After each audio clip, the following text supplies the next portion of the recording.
Going into this movie, I was hashtag Team Kong. After this movie, well, let's just say I got exactly what I predicted. But it's still fun. Let's talk about it.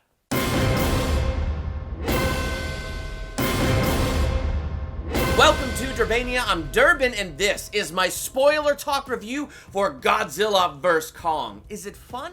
Is it worth your time to check out on HBO Max or on the big screen?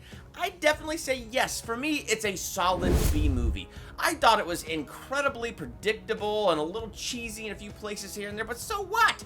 I went in expecting the human story not to be the strong part and go, okay, go back to the monsters. Like, I was expecting moments like that. And honestly, as I was watching this movie, I got everything I expected out of the tone, out of the feel, out of the action. I really got what I was expecting to get, and I enjoyed it. So for me, this movie is a solid B. Now, I feel obligated to say this. I didn't grow up watching all the old Godzilla movies and King Kong movies. Yeah, I've seen them here and there, but I didn't get too deep into the lore. But I have enjoyed these recent movies, and I think they've been increasingly getting better. I mean, you had Godzilla in 2014 that had very little Godzilla in it, but they hurt us. And so you get Godzilla Godzilla King of the Monsters. And so you have a lot more Godzilla, a lot more monster fights, and that was a lot of fun. A lot of Kong in Kong Skull Island. So overall, I really do like those movies. And this one, same thing. I'm not like overall in love with this movie, but I like it. I just think it's a fun, I don't want to think, hit play, enjoy monsters duking it out. That's what I'm here for, and that's what I got. So when it comes to the human story, yes, it was weak. Did you expect anything else? But when I say weak, I don't mean it was terrible. Really, for me, the weak link was Team Godzilla. Now, you could say that's my bias going into this movie, Team Kong, but honestly, Team Godzilla, it was, Maddie and Josh and Bernie. And poor Mark, he had such a big role in Godzilla King of the Monsters, and he's relegated to pretty much the background in this movie. I don't even know why he's in it. There's virtually no purpose for him. He really doesn't do anything in this movie. It's all about Maddie, Josh, and Bernie, it's kind of weird. It's just Bernie's a podcaster. He's a conspiracy theorist podcaster who's embedded himself at this company Apex because he wants to prove that they're doing something strange there. And then Godzilla comes and attacks their Pensacola facility unprovoked. But it's not unprovoked. There was something there provoking Godzilla. And really, they're uncovering the conspiracy of Mechagodzilla. Okay, so as I hear myself say it, Team Godzilla was not useless. It just didn't feel like they did much. So they didn't really do anything to expose these nefarious plans with Mechagodzilla. In fact, it was Mechagodzilla that broke out with a mind of his own, and then the public saw him. And I don't feel like they really did anything to interfere with the plans, unless I'm forgetting something. Other than that one time Josh took the flask from Bernie that had the whiskey in it, poured it down the vents on those computers, which made Mechagodzilla lose focus for enough time that Kong and Godzilla were able to get the upper hand. So they did a little, but a little. And there wasn't like much of a character arc there. So hashtag Team Kong. These were the characters that really impacted the story and carried things forward. So you have that little girl, and she's able to communicate with Kong. And one of the things that I really liked about this character is how they immersed us in her world and how she senses the world. Because she's deaf, she has this incredible gift where she can put her hand on the ground, like towards the end of the movie where Kong is laying down and he's like dying, and she could feel that his heartbeat is slowing. Or earlier in the movie when she's on the boat and she touches the wall and she could feel that Godzilla is coming. So it was very cool how they immersed us in her world. And it's sad, but interesting how they established this bond between Kong and her. So, you know, Kong Skull Island, the natives that lived on the island, well, apparently the storm that surrounds the island, they drop this in one quick line, impacts the island and wipes out the natives, but only she survives. So the main lady in this movie decides that she is going to protect this girl, but apparently Kong has made that same decision. So that's amazing because it establishes this link, this bond between this girl and Kong, but what it also does is shows us that not only has Kong grown in size since we last saw him, but his character has grown since we last saw him. So it's a really great way to immerse us into that world and what's going on. So hashtag Team Kong. With Team Kong, I feel like I had more emotion than I did with Team Godzilla. And the reason I felt like I had more emotion is, first, it's like we're on Skull Island, and it's cool to see Skull Island. And then Kong picks up that tree and throws it at the ceiling, and it's like the freaking Truman Show. They're under a dome, it's all fake, and I'm telling you, I got mad. I was like, what are you guys doing? What are you doing going on Skull Island, Kong's Island, and putting him in a cage? Like, I got mad. But then, you know, I heard the explanation. It's like, if he's not in that cage, if he's not in that dome, then Godzilla will come for him. You know, Godzilla became king of the monsters the last movie, and there can only be one alpha. And Kong is an alpha, and he bows to nobody. So we did get that set pretty clear and got a pretty good and decent understanding as to why he was in that dome. It kind of still ticked me off a little bit, but that's why Team Kong had a little bit of the edge for me, because I felt more immersed into the emotion of what was going on, as well as the mission with Kong was pretty darn epic and led to some pretty epic things. We need to get Kong to Antarctica. And Antarctica is the tunnel going down to the Hollow Earth. In the Hollow Earth is this power source. Now, the bad guys want to use that power source to power Mecha Godzilla, and the good guys, they just, you know, want Kong to get to a home where he's safe and he won't be eaten by Godzilla.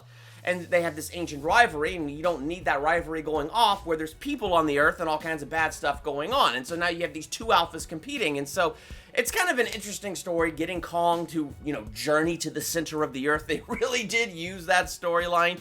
I thought the center of the Earth looked cool. I thought all the visuals in this movie were very cool. It was fun to see Kong running around in the center of the Earth. Very cool that the sky was the ground upside down, then he could leap up and then be on the ground there, and the other ground he was on is now upside down.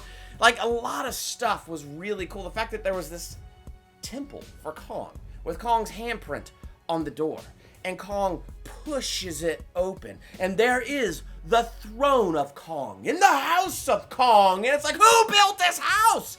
Like, it just hit the tip of the iceberg of the lore here. I love good lore, and so it looked like, this is awesome. I want more. It was cool to see it. It was fun to go through it with Kong, with the people and their weird anti-gravity machines. I don't know, but it was still kind of fun and cool to have all of that and see Kong explore his new home. But why are you here? Why are you watching this movie? The Godzilla vs. Kong fights. And you know what? I thought the Godzilla Kong fights were all very good. They were action-packed, they were entertaining. I also thought they were incredibly predictable. They followed an extremely predictable pattern. I went into this movie saying, Team Godzilla, Team Kong, it won't matter. They're gonna team up together and fight a common enemy. And the fights were even more predictable than that. Round 1, Godzilla wins. Round 2, Kong wins. And then they team up and fight Mecha Godzilla. So it does follow that very predictable pattern. But since I went in and that was my expectation, and my goal is, this is a monster movie. You know what I care about? Watching these monsters fight and just enjoying the spectacle. And guess what? I enjoyed the spectacle. You know what I liked about round 1 when Godzilla won? I love the fact that here they are out in the middle of the ocean because they're transporting Kong to Antarctica. And there he is on the ship, he's chained up, and they undo the chains when Godzilla shows up and they fight. But what's great about it is how Kong is out of his element. He has no solid ground to put his feet on. He has no mountains that he could leap from one to the next. Like, he didn't have any advantage in this fight. He was completely out of his element. And so it was interesting to see him fight like that. He's a gorilla. They use tools. He had nothing for tools. And so he's just out of his element, doing the best that he can. And it was a really, really good fight scene. Round 2 is probably my favorite. It's like, you have Godzilla, and he could sense, like, the power source below, Kong taking his throne, so he blows his atomic breath all the way through the ground. Now, you gotta think about that. The atomic breath went super fast through the Earth, broke through all the layers of the Earth, all the way to the center of the Earth, reaching where Kong is, and then Kong jumps through and comes out in Hong Kong and fights Godzilla. It's ridiculous, and it's awesome for it. And this fight is great because now Kong is in his element. He's got solid ground under his feet. He's got an axe, man. He's got an axe that is freaking huge, probably made from the bone of some giant animal like a Godzilla. It's got Godzilla's fin or shield, like the thing running up and down Godzilla's back. And when Godzilla breathes his atomic breath on it, the axe absorbs it and it glows, and it's a great weapon that he can use against Godzilla, and he beats up Godzilla. And then you have that where Godzilla gets back at him and really just takes him down, like to the point that he needs that anti-gravity thing that takes a lot of power to run to give him a huge shock to his heart to wake him up. But I love that Hong Kong fight because you're seeing Kong fight in his element with his strengths, and so it's cool to see Kong go up against Godzilla with all that he's capable of doing. And that was a very cool fight scene. And then Mecha Godzilla now has a mind of his own. I guess because of Ghidorah, because the three heads, the way they would talk to each other, it was kind of a telepathic connection. You have this pilot inside the skull of the Ghidorah, like the head that was bit off.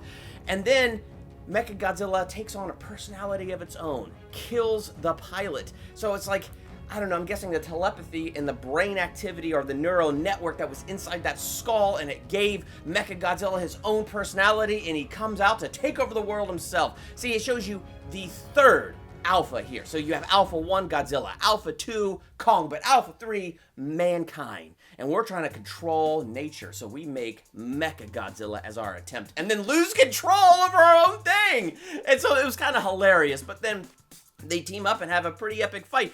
It's not as epic as the Hong Kong fight, like when it was just Godzilla and Kong, but it's a good finale fight where they defeat Mecha Godzilla. So overall, I feel like if you go into this movie with the right expectations, knowing that it's going to be an incredibly predictable film, but you're there for the monster fights, I think you can have a great time. I had a great time. I enjoyed this movie for what it was. I enjoyed the action. I enjoyed the monster fights. I'm Team Kong all the way, especially after watching this movie. It was nice the way we got immersed into Kong's world. I felt like the emotion was stronger there. The story, in my opinion, was more epic there. But what do you think? Are you Team Godzilla? Are you Team Kong? Would you give this movie a B, or would you go higher, or would you go lower? Let's talk about that in the comments. While you're there, hit that subscribe button to become a Durbanian, and hit that bell by the subscribe button so you're notified for my next movie review, ranking video, theological analysis, or anything else I do here. I'm Durbin. Thanks for checking out Durbania.